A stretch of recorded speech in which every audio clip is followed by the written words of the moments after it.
Hey everybody, Brett from AstartesGaming here, back with another episode of our Mount and Blade 2 Bannerlord Let's Play. It's been quite a few days in game since the end of last episode. I've had to take quite a bit of time rebuilding our army after the battles that we faced last time around. And our army was pretty much, wiped out. I think we had like 40 people left. But it was worth it. We were able to hold off the Valandians. And now we find ourselves at peace with the Valandians. However, Andros is fed up, I think. I think he's had enough of what you might ask. Well, Garrios is warmongering. So, when we first started, we were in a pointless war with the Battanians. It ultimately went nowhere, except for where we forced it to go somewhere, of course, at Maranath. There was really no other outcomes of that war other than us seizing the Battanian capital away from Calradia. And again, that was completely of our own doing. Garrios had nothing to do with that. And if we hadn't done something, it probably would have ended in a stalemate. The war with the Valandians was ultimately the same outcome. We fought them to a standstill, going out of our way to protect holdings that weren't even ours. And ultimately, the war ended in a complete stalemate once again. Now, we find ourselves at war with both Imperial factions. He's gone into a full, all-out civil war with Regea and Lucan. And so, I think Andros has had enough. Garrios is just kind of a tyrant and a warmonger, and he seeks to solve everything through war because war is all he knows. He might be a great general, but he is not really a great king or emperor because he's not really looking out for his people. He sees everything in military terms. So Andros is not super keen on having to go to war against his Imperial brethren. He might be part of the Western Empire, but he sees the Imperials in general as his people. And while there might be different factions and leaders within the Empire, Lucan, Regea, Garrios, he still sees the Empire as one entity, and he doesn't want to have to go fight against people that he sees as his kinsmen. So, to that end, in today's episode, I think one of our big goals is going to be to break away from Garrios' faction. I think it's finally time. We have ourselves a city or a town of our own. We have a castle as well that we can maybe use to lure in a lord to join us. And we've made quite a lot of allies all across the board. Not so much within the Western Empire necessarily. In fact, they aren't super keen on us just because we've, of course, used the Battanians in our own armies to try to bolster our strength. And they've just been, generally untrustworthy with us because of Andros' background as being, part Battanian himself. So not so much there, but in Battania we have quite a few allies. We've made some friends as well in Valandia and in the Northern Empire, potentially the South as well. So I think now is as good a time as any to go ahead and just tell Garrios to stuff it. He can fight his own battles. And we're going to go off on our own and try to form this new Grand Republic that we've been talking about previously. So that's going to be our first goal today, is to sort of break away from him. And then what I'd like to do is continue pursuing the marriage that we had worked on earlier. The war was getting in the way of that because we were constantly under siege, so I couldn't really leave to go track down Panalea. And then it turned out she was actually hanging out in Valandian territory, so I couldn't go talk to her because I would have had to besiege the castle she was in to actually get to her. But that's no longer the case, so we can ride up there and have a word. In addition to that, we'll need to track down the leader of her clan if we're going to finalize this marriage. So we'll have to be, or we'll have to break away from Garrios' faction because he is currently at war with the North, which is where her clan hails from. We may not even be able to talk to her until we do that, so it's pretty much the first thing on our list. Before we do either of those things, though, I did want to update you guys on something. So I am currently playing on game version 1.2 2.1. Up to the previous episode, I was playing on like 1.12 or something. And so I'm having a few mod issues, but there was one mod I really, really wanted to implement in this playthrough, and I couldn't get it to work on anything but 1.21. Yeah, 1.2.1, there we go. And so let me show you what that is. First of all, I'm going to go to, let's go to the player, or sorry, the parties in here. I'm going to open up Andros' thing. So the mod I'm having trouble with is the detailed character creation mod, which is really unfortunate because I use it for everything. I really like to customize the appearance of the lords that start playing more prevalent roles, because I think a lot of them don't look their age, or they're kind of generic looking, and I just try to make them a little bit more interesting. But when I go to edit appearance, I don't have all the options I did before. I can still edit it, mind you, mostly facial stuff, but before I had body sliders for every individual body part. And you can see as well that Andros is a pretty jacked dude. I mean, he's not like a bodybuilder or anything, but he's pretty sturdy. But when we go back to our party screen, he looks like a twig. So I don't know what's going on with that either, but I'm assuming it's related. I'm going to keep trying to get that working. Again, I can still edit their faces, but I want all the sliders I had before. So anyway, the mod I wanted to get working is a mod called Clan Management something. CMM, but I don't remember what the second M is for. And so it adds this here at the bottom of the clan screen. And so what I can do is, previously, what I had done, more so in the other playthrough than this one, but I would basically go into the face gen character editor that you guys just saw, and I would copy and paste in, like, say, Himmel's appearance over Andros, and then I would give Andros all of Himmel's gear, and then I would just pretend we were playing as Himmel. I did that for our other playthrough when Roland was taken captive and his main captain in his army, Garvey, had to take over command. So what I can do now with this mod is I don't have to roleplay it like that. I can actually select Himmel and swap to that character, and I can interact with people as him. I can also make him the leader of my clan or the leader of this party, even if Andros is there, so Andros can take a back seat and Himmel can take over, or anybody potentially. So the main reason I wanted to get this implemented is because now I can actually interact as that character, and what that means is I can get Himmel married. I can go talk to a lady from, you know, maybe the Khuzaits, where he hails from, and we can start pushing that through. And so not only will Andros be married and having children, but we can potentially have pairings all through our clan where children are being generated, and so we won't be the only one with children, and this whole clan can continue to progress. And I think that adds quite a lot from a roleplay perspective as well. So that was a really big thing I wanted to get implemented.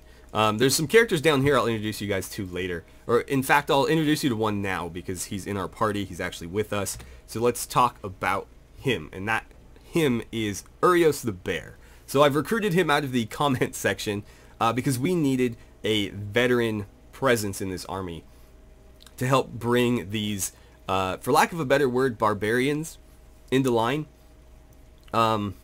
In the case of, you know, my faction troop tree, they're Federati, or essentially like allies of the Empire. But we're essentially building an army of all Battanians now, but in like an Imperial style. Therefore, we need a strong veteran Imperial Legionnaire presence to help whip these guys into shape. And that's where Urios comes in. Of course, Valos can offer some of that as well, but Valos was the captain of the garrison at Lagada, you may recall. So his experience is more in maintaining discipline through garrison, guard duty type stuff. Urios is a veteran legionnaire, so he's been on the front lines for quite a while and knows how to, you know, operate and train infantry in that setting. So that's what we're going to ask him to do here. The bear comes from the fact that he is quite a bit larger than everybody else. You can see versus Bruticus, he is almost a whole head taller. He was also quite a bit stockier too, but with the character editor mod not working, he seems to have trimmed down a little bit. He's been dieting, I guess. Anyway, so that's our newest addition to the party. You may have noticed there was a few other characters on that list as well. We'll talk about them later. They are currently governing my holdings, and so there's a little bit more that I'd like to give you guys when we discuss them. Right, so I guess I should show you guys where Panalea is. She's up in Ox Hall right now, I believe. Yeah, so she's still there. We're at up to 7 relation with her clan. So let's go talk to her. I will need to leave Garios' faction before we actually initiate the conversation. But let's wait until we get up here just to minimize the amount of time he has to seek retribution on us after we do it. Because if I do it now and then ride away from Maranath, he's probably going to come besiege it immediately. Okay, so here we are. I think now is as good a time as any to go ahead and break away from this faction. Let me see what's going on here. Oh, we've got an Oathkeeper ready to become an expert Oathkeeper. It just gives them a helmet, I guess. Oh, another Valandian armed trader ready to join us as well, and a couple looters. Oh, wait, why are you going over there? It says one is ready to join. There we go. I don't know why that was being so difficult. So, oh, I might just let them go actually because I don't have room. Anyway, our party's doing okay. A lot of our cavalry is, not a lot, but a chunk of it is Valandian. We've only got 4, well actually 6 Imperials, and we've got a Highwayman, some Mercenaries. So yeah, we've got kind of a scattering of just whatever kind of cavalry we get our hands on. We'll need to start getting some more Imperial Cav as well. We're a bit low on archers too. Right now I just have a ton of Battanian Federati who are recruits. They happen to be infantry with a spear and a shield, but that's just to make them a little bit more survivable. We'll probably take at least half of this group for archers, because we actually have some decent archers. We have these Sagittarii Palatina, which I think is actually, somebody mentioned I think it's supposed to be Sagittarii Palatini? Palatine? Anyway, we've got a few of these guys who are pretty well armored, as you can tell, and they have one of the best bows in the game. So these guys are pretty lethal, but we need more of them. And then I've just got some random stuff I picked up while grinding out experience. So that's where I got the Oath Keepers and the Hidden Hand from. We attacked a Valandian caravan, hence the armed traders. My goal is to get all, 9 of these guys into my party and then leave them in a garrison, because they have crossbows.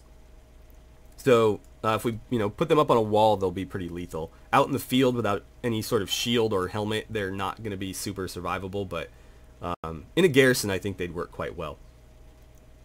What else do I have? Just more Valandian cavalry, really. I'm going to take on as many as I can.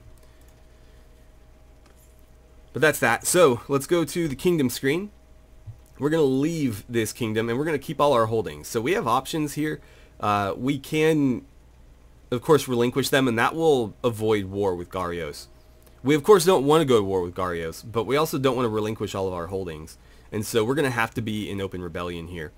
This is also going to make peace with every other faction aside from the Western Empire. So we don't need to worry about the North and the South anymore, and that's kind of the point, because I can't talk to Panalea while she's technically my enemy. Or I can, but it's not going to give me the options that we need in order to try to progress this marriage. So let's go ahead and lock that in. We'll keep all our holdings. And we'll see that everybody who is part of that faction is going to go down 40 points in relation. That's going to take a long time to kind of grind back up, but it is what it is. You can see with a lot of them, we actually were at 0. We haven't really interacted much with our own faction. Aside from, there was one guy, Akios, I believe, that we had built up a pretty good rapport with, but he, I believe, is the only one. So we'll do that, and then I believe I have the option. I'm supposed to be running a mod that lets me found my own kingdom without having to go through the main quest line. I'd still like to do it, just so you guys can get the full story of the Battle of Pendrake, but I'd like to found our kingdom first and then go about that. So, to that end, I may have to do it through the console if this mod's not working as intended. It's supposed to just give you an option to do it, but I'm not seeing it, and it should be in the clan screen.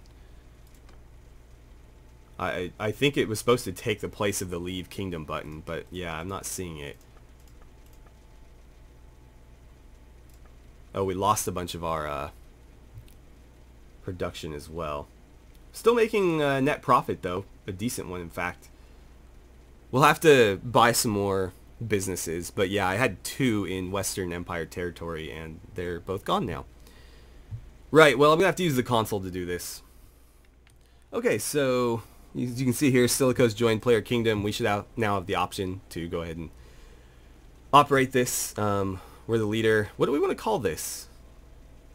Obviously, our intention eventually is to form the Grand Republic of Calradia, where we'll try to, emulate pre-Imperial Rome. However, for now, I might choose something a little bit more humble. So let's just go with like Republic of Marnath, since we only really hold Marnath and one of the surrounding castles.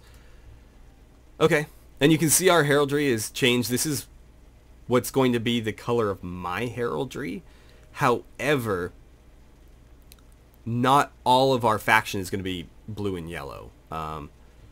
I haven't decided how I'm going to do that yet. I may color code things by region. I'm going to change the heraldry of every clan that joins us. We're going to bring it more in line with like 4th and 5th century Roman shield patterns. And also we're going to have some Legion shields in there as well. But I might make all the Volandian shield patterns red, or at least primarily red, and the Battanian ones. We'll see. We'll see.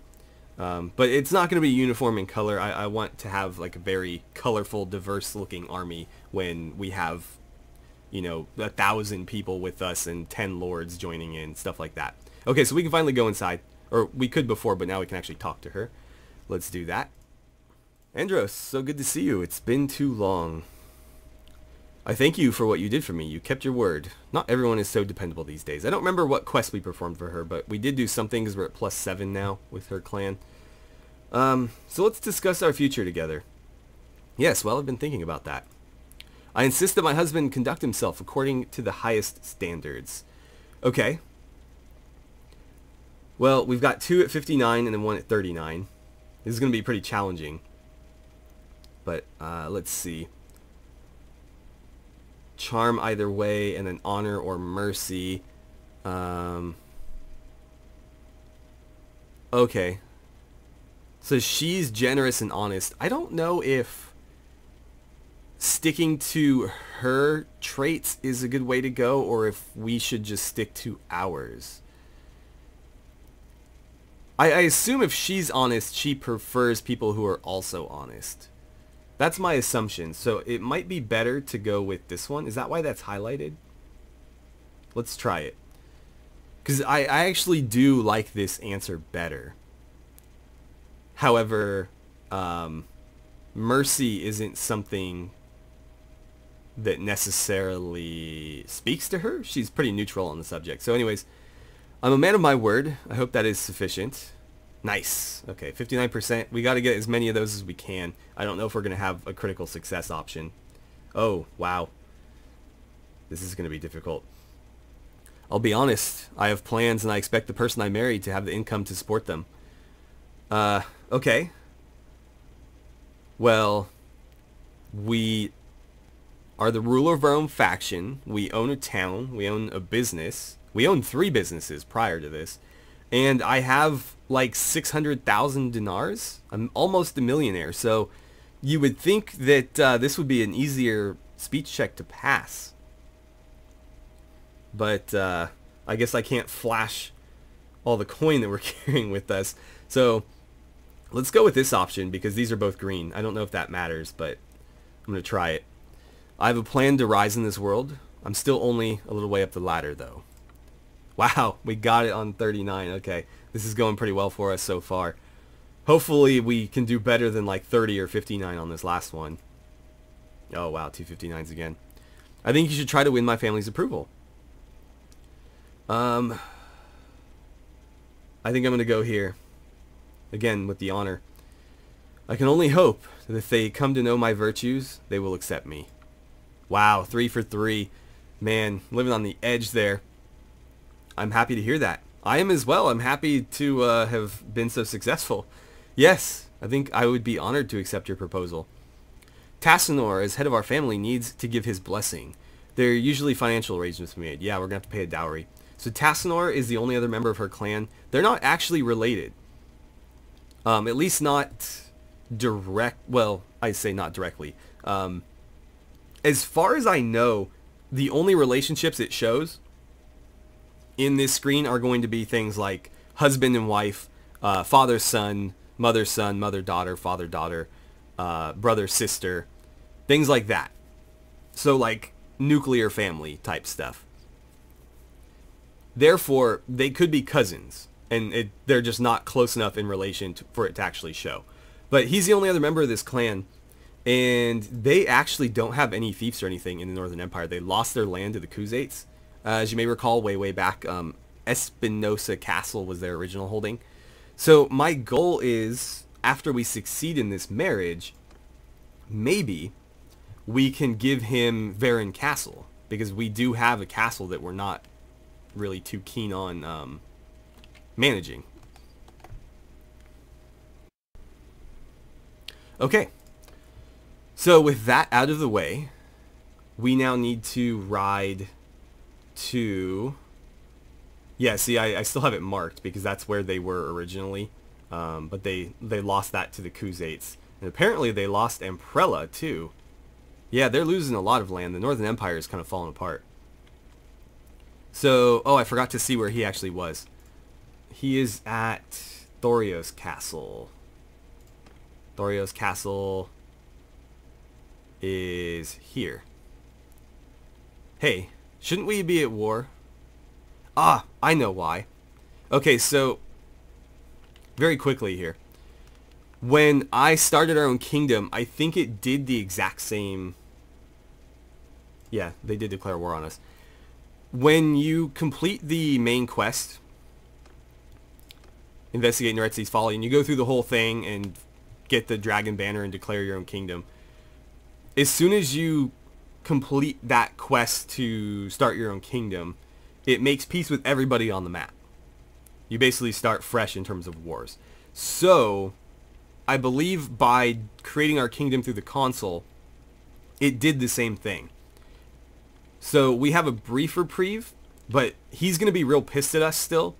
And so, he's probably going to declare war on us in very short order. But that does give us a tiny little window to get over to Thorios Castle and talk to this guy. Because this is Western Empire territory, so if he declares war on us before we get there, we won't be able to talk to the guy we need to. Alright, so taking a closer look at this, I just noticed that Thorios Castle is indeed part of the north, so we're actually okay. Of course, we still want to get there fast, because if they declare war on us, we're going to be running through enemy territory. But... yeah, we can actually still talk to him, even if we end up at war. Company of Trouble. I might do this because Lysica is right there. If that's assuming he'll even offer me the quest, because we're at pretty poor relations. But I'd like to start rebuilding these relationships as soon as I can. And yeah, in order to do that, I need to basically take any quest I can. But at minus 39, he may just tell me to piss off. I guess we'll try. Alright, let's introduce ourselves. We've apparently not met him before. Yeah, that's fair. But Garios is kind of an idiot, so what are you going to do? Yeah, he doesn't trust me. You'd think he wouldn't care. He's trying to offload mercenaries, and frankly, You don't need to trust somebody very much to kick those guys to the curb. But anyway, that's what I was afraid of. I don't know how we're going to rebuild our relations then. It's probably going to have to be through their fiefs, because if they won't give me quests, then I can't exactly rebuild it directly. Let's see, there's also a tournament going on here, so I might jump in and go ahead and do this just to see what the prize is. It's a heater shield. I don't really care about that, but I'll fight it anyways. Ooh, get to fight on horseback. That's nice.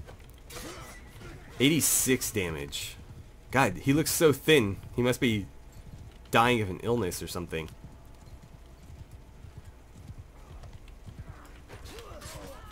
I clipped him.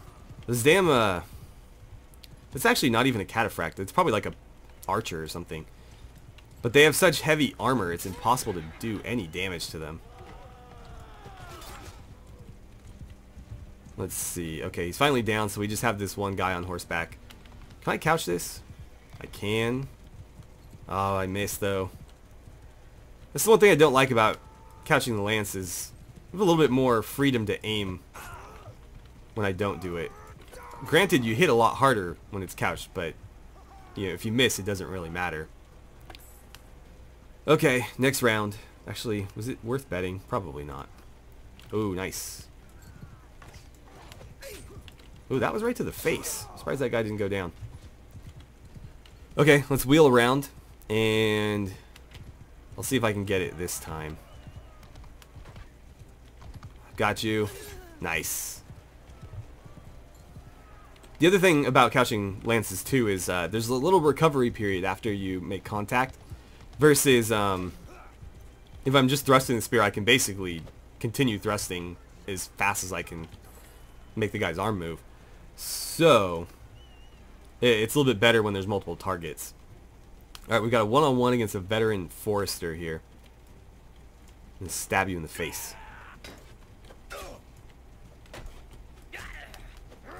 Okay.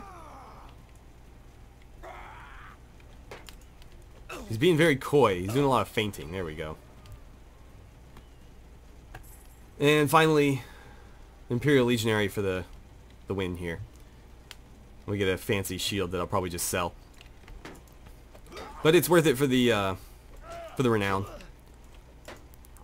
3 renowns, not too bad. That's the same amount of renown as like a decent little battle. And since battles are gonna be scarce for at least a little while, hopefully, we'll take the renown while we can get it. I think we gained some influence too. Oh man, it was right across the face.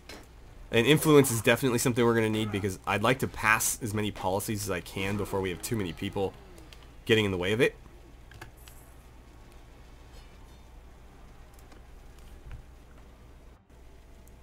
Cool.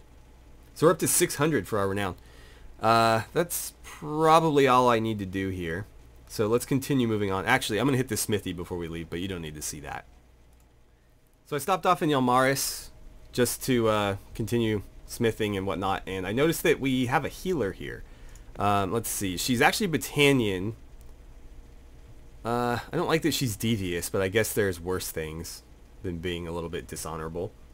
So I think we're going to pick her up and let her join us as our surgeon, because we don't have a healer at the moment. So let's talk to her. Alright, we'll introduce ourselves. Certainly, the more you know about my skills, the better. The women in our family pass down the art of healing from generation to generation, and other services that can be accomplished with herbs. But for all our skill, we remained poor, while richly robed, well-fed men with half our skill walked about the towns tending to the lords and ladies. By the time I became a woman, I was sick of filthy huts and puking babies. I came to the towns and inquired after which households, among those who had wealth, might have a patient for me. Of course, when I showed up at the door in my torn, stained dress, they slammed it in my face. So I acquired some dinars, I will not say how, and with it bought a silk robe and some jewelry. This got me inside the doors of rich men's houses, and the cures I worked and the reputation I earned have done the rest. Well, you apparently have lost the silk robes, but we'll see if we can't find you some new ones to replace them.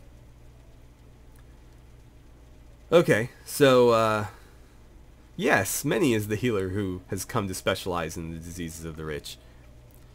But I've noticed something. More dinars is spent on war than on anything else. So if someone raised an army and doesn't want to lose their investment to infectious wounds and fevers, well, it might be worthwhile to employ me. Right now I'm between jobs, so if you've got any work available, I'm willing to discuss it. Yes, I do in fact. You can join us. 2,000 is nothing for a healer, so I will gladly accept that. Okay. While we're here, I'm going to see if we can find her some battle attire. I'd of course prefer she not end up in the fight, but if she does, I would rather she be, you know, at least moderately well protected. So let's see. The Highland tunic is definitely going to go. I don't know about the cloak. We'll see. Short sword, going to get rid of that. So the best armor is going to be whatever's at the bottom here. 19, 18, 17, 14. I don't mind that necessarily. This is the same thing Padmos is wearing. And actually, while I'm here, let's unload all of this garbage. Let's see. All of these can go. Keep accumulating stuff from killing lots and lots of looters. It's good enough for me. So I kind of like that. I think I'm going to get rid of that cape. Let's see. I think these are better. I actually have some of those, don't I? They kind of clip. They are slightly better. I don't love that they clip through, though. This is actually better than both. Yeah, let's do that. And then as far as like gauntlets and stuff go, just woven leather bracers. I think these are pretty good. Actually, basically everything I have here is better. So if we sell those, give her these. It's essentially the same protection, but we can make some money off those gloves. Or I could give her the reinforced van braces, which is going to be even more protection. Let's do that. I wish I had a Battanian cloak to give her. I'll have to track one down. Oh, she's actually got one here. Let's take that. That's funny. So what she's wearing in her civilian garb is actually more protective than what she's wearing in like her military battle outfit. I'm gonna get rid of all this, and let's see. That's a little bit too regal looking. She's not an empress, she's just a healer, but I did want to get her something nice. I kind of hate how that dress looks. That's a little better. Okay, as far as footwear goes, oh perfect, some ladies' shoes. And throw some bracers on there? Nah, they look kind of weird. Okay, so as far as outfit goes, that's fine. In terms of equipment, I'm going to sell these heater shields that I won. And I'd like to get you like a short sword. Well, not that short sword, like a little bit better short sword. Actually, what do I have? I guess for now that's fine. She shouldn't be, you know, seeing frontline combat. And now that I think about it, I didn't really look at what her combat skills were like. She can't use an arbalest. So if I want to give her a range weapon, it's going to have to be... God, she can't even use the basic crossbow. I'll have to track down a light crossbow for her, maybe. So she can contribute from range. Otherwise, I can give her a really bad bow. It's tier 2, 46 pierce. Tier 2, 46 pierce. I guess I can give her this. Let her be an archer or something. I think I'd rather give her a crossbow, but for now, this is something. And then I'll give her this round shield, just so if she ends up in melee, she can protect herself a little bit better. Oh, and I forgot helmets. What kind of helmets are there? I've got a bunch of these Imperial Lord helmets. That might be a little bit too fancy for somebody, though. Let's see. Somebody in her position, anyway. And that's not terrible. That looks a little bit ridiculous. I don't know. I might just hold out and see if we can find something else. Maybe I'll wait until we go back to Battanian territory. Well, this is good enough for now. Oh, wait. Last thing. I wanted that on there. Cool. Okay. There's another tournament here, so I'm going to go ahead and take part in that. And then Thorios Castle's here. I'll probably stop off in Amitatis just to see what's going on there. But otherwise, I'll see you guys in Thorios. Alright, so I've arrived at Thorios Castle, only to find it under siege by the Western Empire. And it turns out that our friend that we're looking for is up near Krios right now, so I don't know which direction he's headed, unfortunately. I'm just going to click on that general area and see what route Andros decides to take. We haven't really been east like this ever, maybe. Actually, no, that's not true, because we did visit, what's it called? We did visit Epinosa Castle at least once. Where is this guy? That's not him. Let's keep tabs on him. 1 day ago. Well, he definitely didn't go east. We would have seen him. Alright, so unfortunately, the guy that we're looking for is part of Lucan's army, and I can't talk to him until he leaves the army.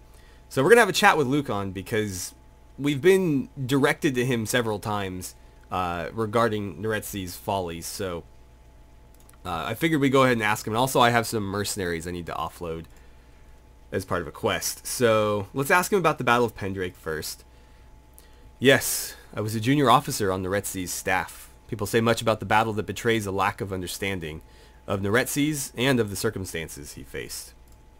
Neretzi's had an obligation to avenge the Battanian attacks on our land. He marched out with all the forces he could gather.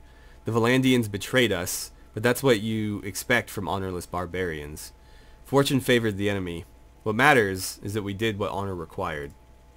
Perhaps Neretzi's was rash, sending our infantry up into the hills to storm the Battanian fort, but he thought he could grab the pass quickly, before the enemy had time to reinforce it. If he had made the other wager, and that turned out to be wrong, people would say he was hesitant.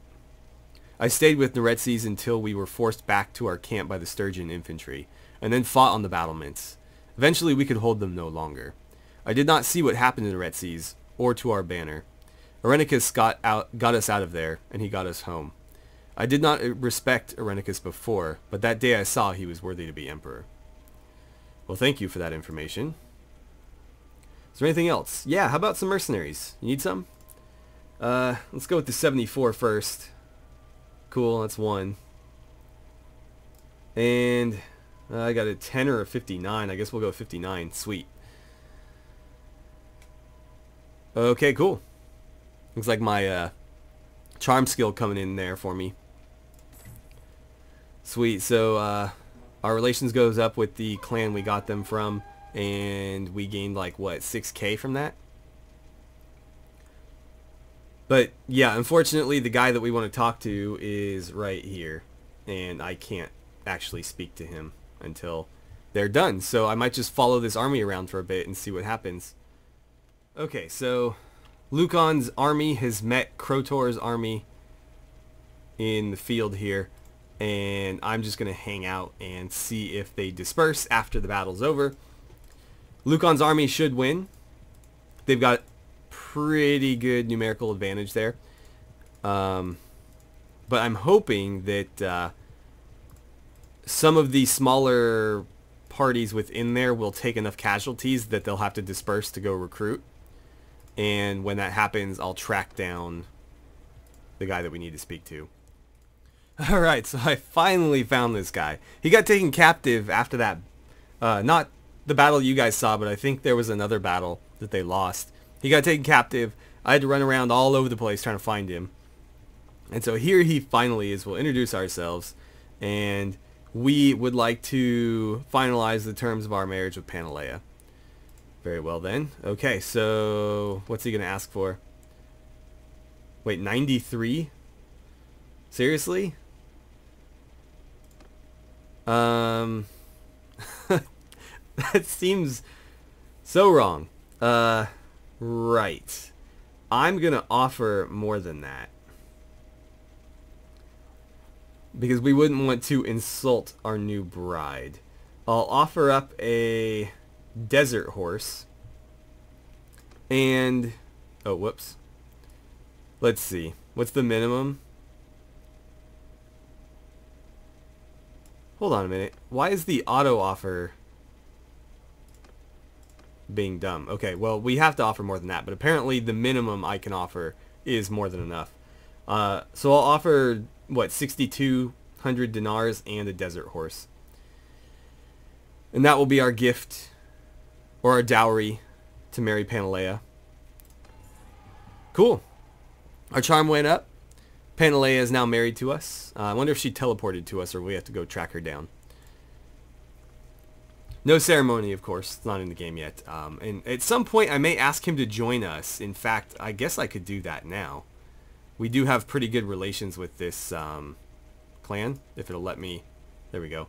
Yeah, 46. We were at, what, 7 before? And then the marriage boosted it quite a bit. I'm guessing... oh, yeah, he's the only one in there now. But yeah, they have no fief, or he has no fief. So, let's talk treason a little bit here. I'm saying I'd like your support as the rightful ruler of this land. Oh, wow. Okay. I mean, you say you barely know me, but we are, I guess not in-laws because he's like a cousin or something. Anyway, let's see. You're known as a man of honor. You may know me as one as well. I still hate how that's worded, but okay. Nice. We got that critical success. Yes, I'm totally right. Totally right. I gave an oath to Lucan, though I'm not sure he's always kept his oath to me. Well, if he ever violated his oath to you, it absolves you of your duty to him. Cool. 84. That was a shoo-in. And so finally... oh, we've got 239s. This is going to be tough. I consider Lucan to be an upright ruler. Andros is not. Well, I'm just getting started, man. Give me a break here. So...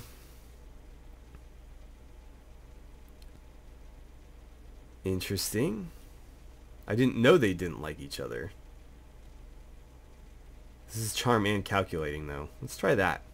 So put your interest in the good of the realm first. There's too much at stake. Nice. Somehow we pulled off a 39% there. I think we had one more chance if that failed, but obviously we didn't need it. My charm goes up even more. And we haven't been through much together, just kind of the marriage arrangement, but it's nice to have you aboard. Okay, so let's be on our way here. Time to get back to our own territory. I'm all the way in Dythema. We need to get back to Maranath. And I gotta decide how I want to... or actually, hold on a moment. Is she in our party? Did she just, like, teleport to us? No, apparently not. So I'll have to find out where she ended up.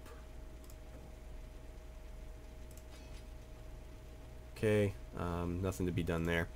Let's see. If we go to the encyclopedia, and I go to the Stilikos clan, Panalea is here.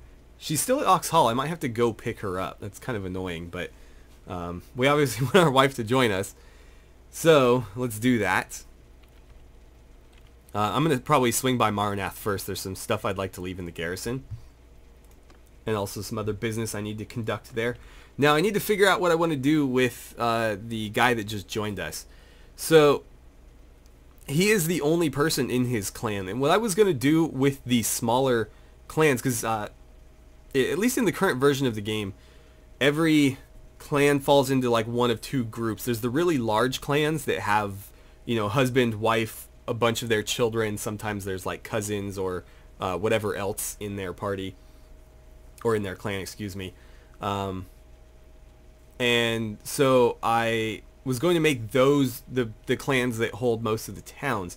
And then the ones that only have like 2 adult men in them, which is basically all the other smaller clans, I was considering turning those into legions and having them hold strategic castles across the map. I actually want to see what's in Dalmengus here real quick. And so I've got to decide if I want to turn his clan into a legion or if I want to try to build his clan back up. I don't know that I want to help you right now. Let me see what troops you offer. But you guys are stocked. I've got some room. I'll take those and leave the actual recruits. So if I helped him out, I'd have access to this infantryman and then potentially a highborn youth if I went a little bit further. So maybe I will help him. Ebereth Commons. Ebereth is west. It's right there. It's going to piss off some people in Ebereth. I don't like this quest for that reason. Because you're basically trading a higher positive number for a lower number there. But I can always try to make it up later. This guy has, or this, excuse me, this village offers highborn elite units. So I'll probably favor them. Yeah, it's been a while. I honestly don't remember last time I ever spoke to you, but let me help you with your problem. I'm going to handle it myself because this isn't very far. Okay, so let's speed over to Ebereth real quick.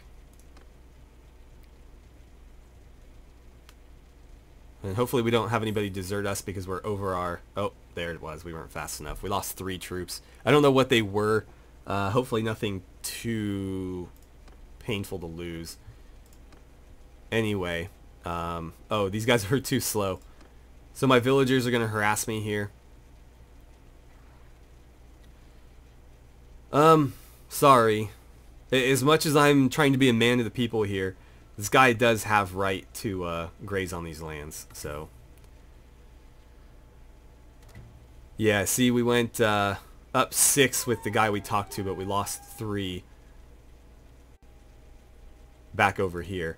So, I think it was with Synak or Kynak. Hopefully that didn't lock us out of... I think we were already locked out of that one. We'll need to work our way back up, because I would like to have those troops. He's got some pretty decent ones.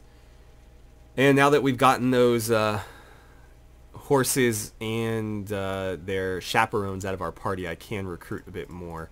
I'm going to take all of those guys. And then let's swing into Marnath. I'm going to leave some troops in the garrison. And then we're going to head to Oxhall. Assuming she's still there, I'm going to check before we leave, because I don't want to end up running over there and she's not even there. Actually, what kind of recruits do we have here? Oh, wow. They are stocked, and there's some pretty solid... Well, this is just tier 2, but still. Better than tier 1, right? Let's jump into the garrison. Let's see. Oh, she's here. Perfect. I don't even have to go get her. And she has a quest. Company of Trouble.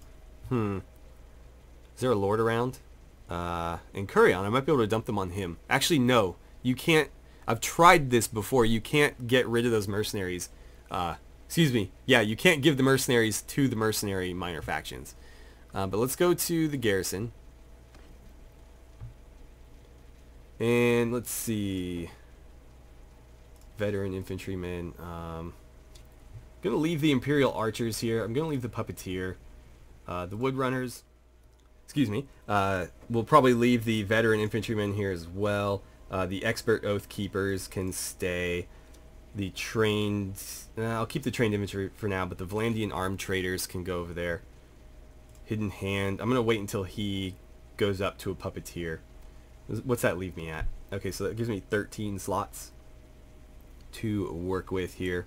Oh, one of my legionaries deserted. That's a bummer. Okay. Well, I'm okay with that. Actually, the trained warrior I can probably leave. Let's see. Where are you in the troop tree? You can go up to picked warrior. Guess I can keep you around a bit longer. I'll let him rank up one more time, maybe. Didn't realize trained spearman was above picked warrior. They sound more elite than a trained spearman. Well, this troop tree is going to become obsolete soon anyways. As soon as we take over all of Britannia, they're all going to be the Britannian Federati. But yeah, I'll keep them around a little bit longer. We have enough space to do what I intend to do. So let's grab all these recruits now, or at least all the ones we want. I'll take... let's start with the tier 2 guys, both of you. I'll take the Imperial Archer, the Venatores, and let's see, I'll grab you guys. cool. That leaves me just under threshold there. I'm going to leave... what was it? The Imperial Archer here. I don't want Imperial Archers in my party. And I guess the Woodrunner can stay too. Actually, hold on. What do you Woodrunners turn into again? So either Raiders or Skirmishers. And then from there, Veteran Skirmishers. It'd be nice to get them at least up to Skirmisher. But I can do that later. If I find myself a little bit low on troops at any point, I'm going to take all 11 of these guys and try to rank them up a bit. I may do that with some of the other stuff that I've thrown in here as well. But, let's see. So you guys have throwing axes, axe, spear, and shield. The Woodrunners have round shield and axe. They've got javelins. I wonder if I almost prefer that to the throwing axes. I don't know. I'm not too worried about it. Alright, so let's greet our wife in our hall here. It looks like she's upstairs. I'm probably going to ask her to join us for a little while. I would like to... what's the word I'm looking for here? Anyways, it's better to start having children sooner than later, so I'd like for her to come with us for a little while. And also I'd like to swap her gear out. What a wedding. I look forward to a happy married life with you. I'd also like to make her a governor at some point, but she can't govern Marnath because she's not Battanian. She could, but it's going to cause some problems, or at least there'll be a little bit of chafing there. So, let's see. I'm not going to accept this yet. Actually, I might have to. Something I'd like to discuss. Yeah, just join my party for now. Alright, so I'm curious. What is she wearing in terms of gear? She's actually pretty kitted out here. She's got a Cataphrax mace and a reinforced kite shield. I'll probably ditch the kite shield. And let's see. Marnath's not exactly a place of fine clothing. Yeah, we'll have to look elsewhere probably for a nicer dress than this. Yeah, I'll keep an eye out though. Actually, I should sell some of this junk while I'm in here.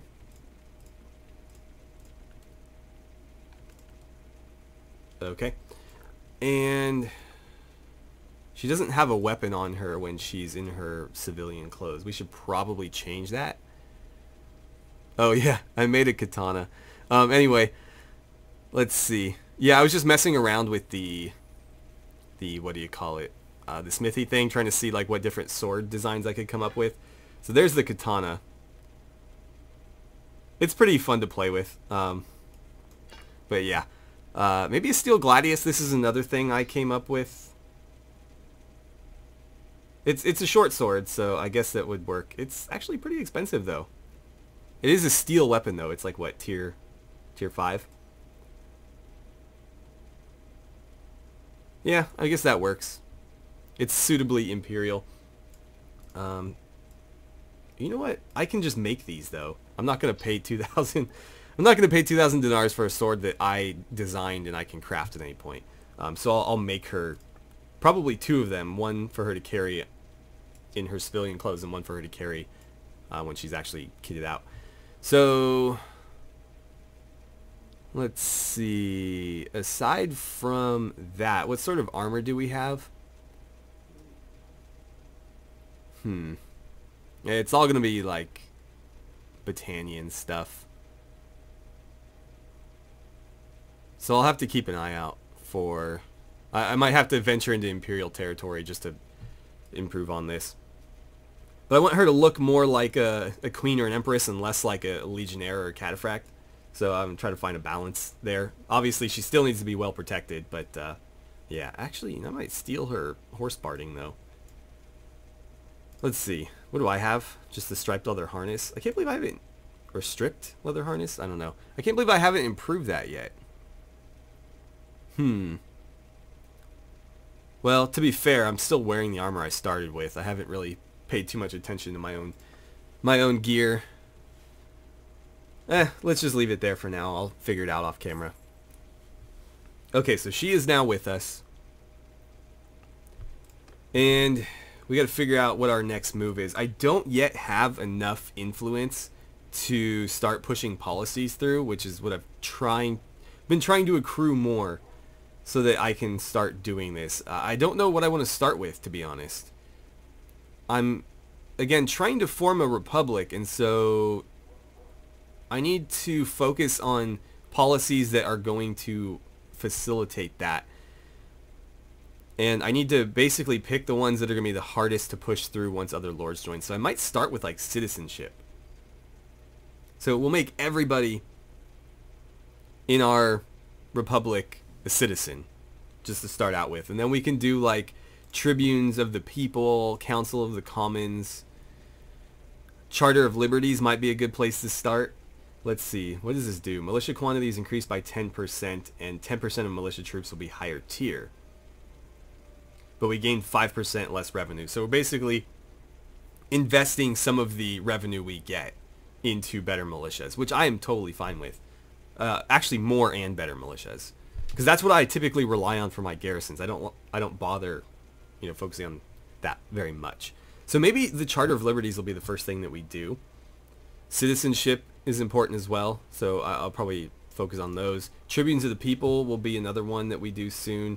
This is basically just trading some of our tax revenue for increased loyalty. What else? Trial by jury, probably something we should focus on. Settlement loyalty in favor, being traded away in favor for settlement security. And we actually lose influence. Yeah, so it prevents arbitrary abuse of power, but landowners or gang leaders can sometimes use threats or bribes to manipulate it. Yeah, but I think it's still a fair way to conduct law. I'll just have to figure out how to mitigate the influence loss. Anything else? Castle charters, noble retinues, a privy council. I might have a privy council as well on top of... Well, we definitely need a senate. Where's the senate? So this could be above the senate, maybe? Like war advisors. I'm trying to think of like what else. Magistrates, probably something I'll do. What else? What else? Land tax.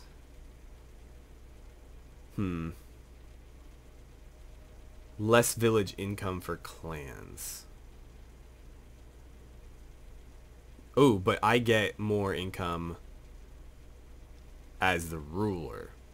I don't know if I need to be that selfish, to be honest. That'll be a hard one to push through anyways, because we'll probably wait to do it, and it's not going to be popular. Well, that's just some of our ideas. I'm going to go with anything that kind of feels more Republic in nature. Still got to decide what I want to do with that clan member we just picked up. But speaking of that, I think I'm going to try to track down some of the Battanian lords. See if I can get some of them to come over to my side. So let's start by going to clans. We'll sort by Battanian. And let's see, Durngil is Urgion's. We've got decent relations with Urgion. We're up to 13. Okay, so he is at Sargo. Oh, they're probably at war right now. Well, we could try to head down there. Let's see. It's going to be the fastest way. I guess let's head through our own territory. We'll go this way rather than going around, though there was a tournament there. I just want to see if I can grab any more recruits. Especially like, not necessarily elite recruits, but, you know, the higher tier stuff. What do you need? You need access to commons. I'll pass on that. I need to work on this Mengus guy. I need access to these archers. Okay, let's keep moving. Okay, so I probably should have read further down. He's actually in the dungeons at Sargo. So we won't be able to recruit him just yet. We are his best friend, though. That's interesting. That's nice. So yeah, his clan is one of the, clans that have, more fleshed out. So I would like him to have a town. Since he already has one, if we just recruit him straight over, that'll make things relatively easy. He also has a castle, but that's fine. He's got enough people to manage both. There's other Battanian clans. Let's see. Like Uvain, I think. No, Uvain's another full family. Though Melodier, he likes us. He actually likes us a lot. I'm not super keen on him, though. He's got some negative traits here. He's not cruel. He's devious, so he's a bit of a schemer, and then he's cautious. So, I mean, there are worse negative traits. They say he's a bit of a shirker. That's fine with me, because in his clan, like Kolharn, his eldest son, is honest and overall a pretty good character, so I like Kolharn. And when Melodier dies, because he's already 50, Kolharn will inherit this clan leadership, so I don't mind bringing them in. And then he's got a brother, Bestein here, who doesn't have any traits yet, so he might be good, he might be bad, we'll see. But I don't know. Okay, so they have a couple of castles and one town. I'd probably prefer if they only had one town, one castle. Like if we took Pendrake and gave it to somebody else, or gave it to a legion, that would be ideal. Moving on, Morcar. Okay, so Morcar only has 2. So this is one of the clans that I would probably turn into a legion. So it's just going to be a bunch of men in their armies. There's no family necessarily. Where are they, by the way? They're here. So I kind of prefer, like, I was thinking Varen Castle would be a perfect place for a legion, because I want their armies to kind of hang out in these areas, and that's going to be one of the main approaches to Battanian territory, and that's kind of where we're going to be starting. I guess that's fine too, because whether you're coming from the west or the south here, you're going to have to go by there. But it almost makes more sense for whoever holds this to hold that, but I guess they have this one.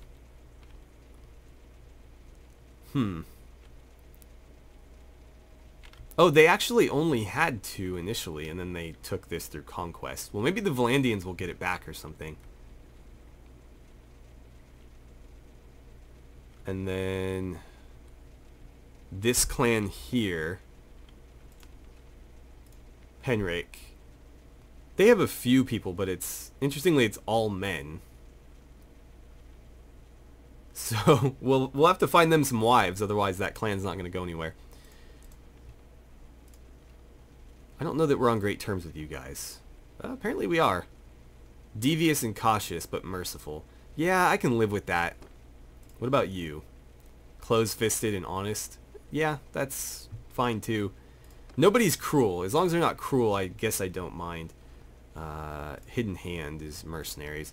So Fen Grufendok is Caladog's. He doesn't really like me. It looks like nobody in this clan does. So we'll have to figure out what we want to do about him and his clan. He is, of course, cruel and devious, so he'll be a problem. But if we can get rid of him, the rest of the clan may be able to join us.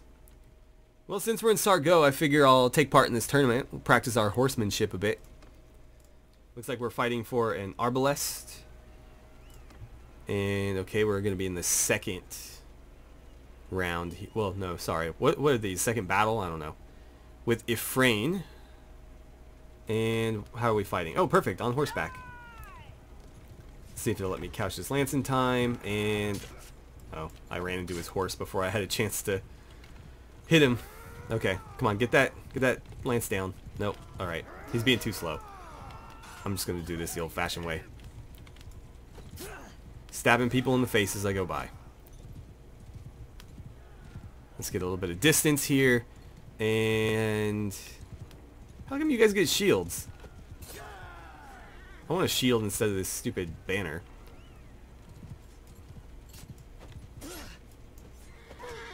Nice. Okay, can I get you? Go down, Himmel. No? Oh, he's gonna follow me. Wow, we both missed. Okay. Obviously, we're both a bit rusty. I'll get that Venatore. And let's see. Coming back around. I think I can get Urios there. Oh, I just barely clipped him. Okay, so Himmel's down. Valandian Sergeant's down. Urios, you're next.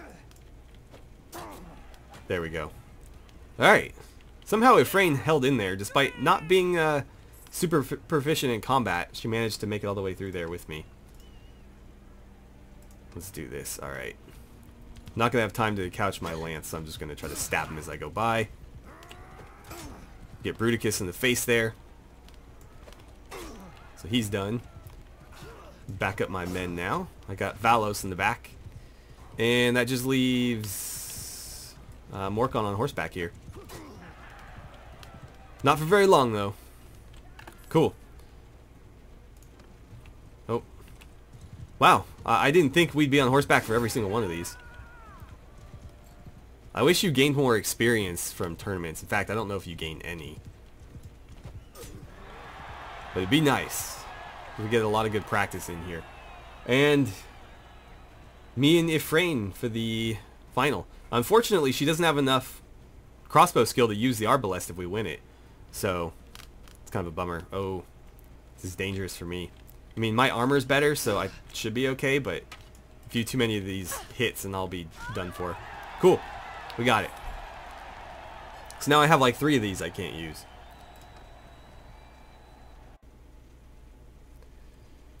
Well, we got some renown at least. That's going to be it for Start Go. We're going to have to head back to our own territory here. I want to see, did Ergion manage to escape? Still taken prisoner, huh? Yeah, he's still a prisoner. Well, maybe we can find some of the other lords. I ran into Prindor. They only hold 1 castle, but I wouldn't mind getting them to join us. Brannock looks like the honorable dude. And Prindor, he is cruel, unfortunately. But he's kind of old, so I don't think it'll be a problem. You look so much older than you are, though. Let's see. I can do age, right? There we go. That looks more like 42. He's got a little bit of gray in the beard there, but he's not full gray. Interesting. It cuts off the braid when he puts his helmet on. Okay.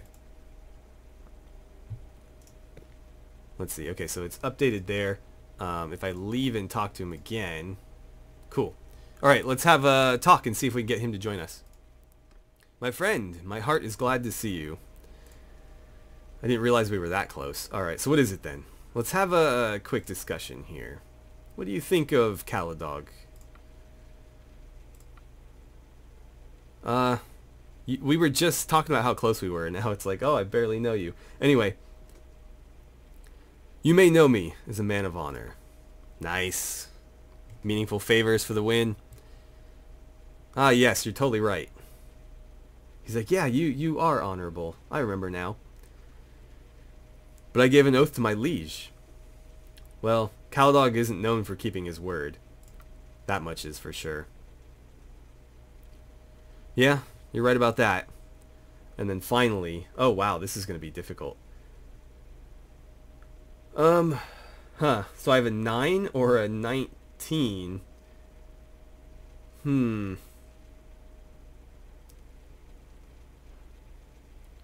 I'm going to go with the 9, I think. It's less likely to critically fail.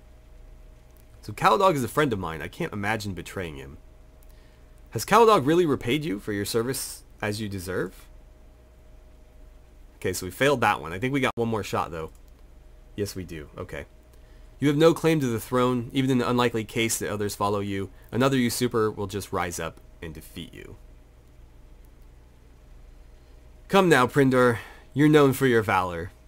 Fortune favors the bold. Together we'll win this war quickly. Oh, we got a critical success. So even if we had failed another, we would have been fine there. And we're totally right. Okay, very well. You've convinced me that this is something I can consider. This is a dangerous step, however. I'm putting my life and the lives of my people at risk. I need some sort of support from you before I can change my allegiance. Alright, how much do you want? Oh, wow, he wants quite a bit. 37.9. Well, I have 639,000. So I'll still be over 600,000 if I do that. Let's go ahead and make it happen. That brings our charm up to 91. Very well. This is a great step to take, but it must be done. Okay, and the Republic just grew. Okay. What's your heraldry look like? That one? What castle was that?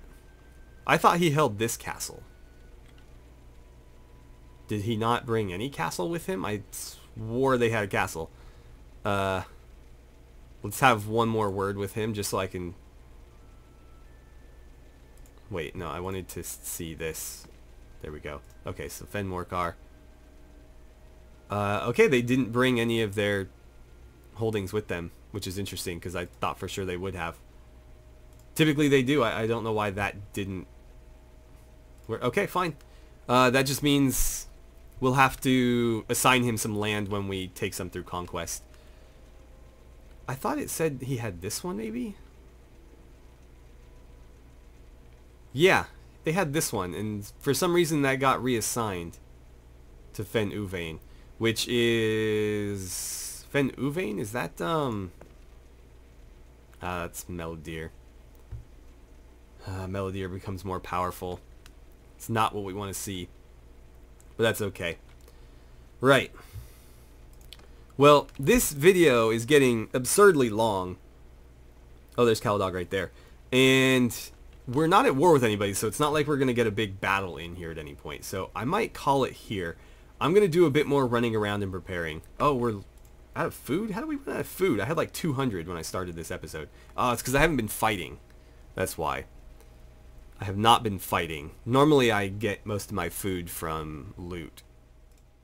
Alright, so I'd like to close out today's episode with a speech from the new governor of Marnath, Aelil. This is actually his campaign speech, but since he's the only candidate, it turns out that he has already won. So this is the speech that he would have made if he were still running for election, but fortunately for him, nobody ran against him. We are living through hard times, there's no doubt about it. Foreign lords rule us again, and it seems like the yoke of the Empire is back in our necks. But something is different now. Before we were denied rights that those in the proper Empire had. We were subjects forced to live under the heel of the privileged people. Now, probably because their realm is so small, they are giving us the right to vote for our own leaders. Do not think that they do it out of the kindness of their hearts. They just seek to integrate us and strip the Battanian out of us. And I say no. Fellow Battanians, vote for me, and I will keep us true to ourselves. I will swallow my pride. And all of you know me and how hard that is for me. And serve the Imperials. And in that position, I will make sure our traditions and customs survive. An Imperial might own the keep, but a Battanian will rule the city. If these words don't make the guards come down on me. A vote for Aelil is a vote for the survival of our people. Years and years we lived like this, and for that we were able to be reborn from our ashes and found a Battanian kingdom. Let us play our cards well, and someday in the future, independence will be ours again. Well, it sounds like he's chafing a bit under Andros's rule. Of course, Andros is trying to build a republic that's a little bit more friendly toward all the different cultures in Calradia, and not enforcing imperial culture on everybody that falls under their yoke. But the Battanians are very skeptical, of course, and it's going to take some time before everybody gets kind of a feel for what we're actually trying to do here. So hopefully we can at least expect Aelil to work for the best of the people of Marnath, and Andros will continue to do the same, and eventually they should see eye to eye. So with that, I wanted to thank you guys so much for watching. Next time around, when we take another town that I plan on holding myself, I'll hold another election, and hopefully we have more than one candidate that time. and I'll throw it to you guys for the vote, and then I'll read the speeches from every candidate. You guys can go ahead and choose. We'll do a straw poll or something. But as I said before, Ayla was the only one this time, so he won by default. So with that, thank you again for watching. I had a great time playing some Bannerlord with you guys, and I look forward to seeing you guys back here for the next episode.